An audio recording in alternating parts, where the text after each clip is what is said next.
Welcome to 9 vibes. Plastic ఇది మన routine లైఫ్లో భాగమైంది. ప్లాస్టిక్ వినియోగించకుండా ఎవరు కూడా ఒక్కరోజు గడవడం లేదంటే అతిశయోక్తి కాదు. ఇంతలా మన జీవితంలో ముడివేసుకున్న ప్లాస్టిక్ డేంజర్ అని 90% మందికి తెలుసు. అయినా సరే వినియోగించకుండా ఎవరు ఉండలేని పరిస్థితి. మనం వినియోగించకపోయినా మనం కొనే పదార్థాల్లో కూడా ప్లాస్టిక్ ప్యాకింగ్తోనే వస్తున్నాయి. దీంతో మనకు తెలియకుండానే వినియోగిస్తున్నారు.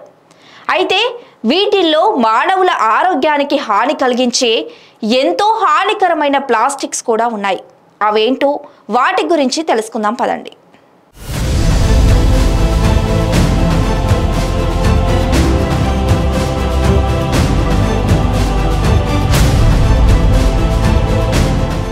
ప్రతి ప్లాస్టిక్ ప్రోడక్ట్ పై 3 ఆరోస్ ట్రయాంగిల్ షేప్లో ఉంటుంది. దీనిని లూప్ అని అంటారు. ఇందులో కొన్ని నంబర్లు కూడా ఉంటాయి. ఈ నంబర్లలో 3, 6, 7 ఉంటే అలాంటి ప్లాస్టిక్ను పూర్తిగా అవాయిడ్ చేయాలి. అయితే ప్రధానంగా ఈ 3 నెంబర్లు మాత్రం ఉంటే అందులో చాలా ప్రమాదకరమైన రసాయనాలు ఉన్నట్లు అన్నమాట. అదేవిధంగా అది భూమిలో కరిగిపోయే కాలం కూడా చాలా ఎక్కువగా ఉంటుంది. వివిధ రకాల క్యాన్సర్లకు కారణమవుతుంది. ఇక ప్లాస్టిక్ పై లూప్లో 2, 4, 5 నంబర్లు ఉంటే అవి మన ఆరోగ్యానికి మంచిది అన్నట్లు.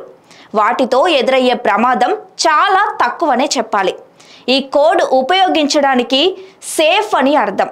అయితే ఇలాంటి ప్లాస్టిక్ను కూడా వేడి చేయరాదు. ఇక లూప్లో నెంబర్ 1 ఉంటే దానిని ఎలాంటి సందేహం లేకుండా ఉపయోగించవచ్చు. కానీ వీటిని సూర్యుని వేడి కూడా తగలకుండా ఉంచాలి. అలా ఉంచితే ప్లాస్టిక్ కరిగిపోయి అందులోని పదార్థాల్లో కలిసిపోతుంది. అర్థమైంది కదా? మీరు వాడే ప్లాస్టిక్ వస్తువులు లూప్లోని ఏ నెంబర్ ఉందో గుర్తించండి. డేంజర్ నెంబర్లు ఉంటే వాటిని బయటపడేయాలి. వీలైతే ప్లాస్టిక్ను దూరంగా పెట్టడం ఇంకా మంచిది. మరిన్ని అప్డేట్స్ కోసం చూస్తూనే ఉండండి 9 వైబ్స్.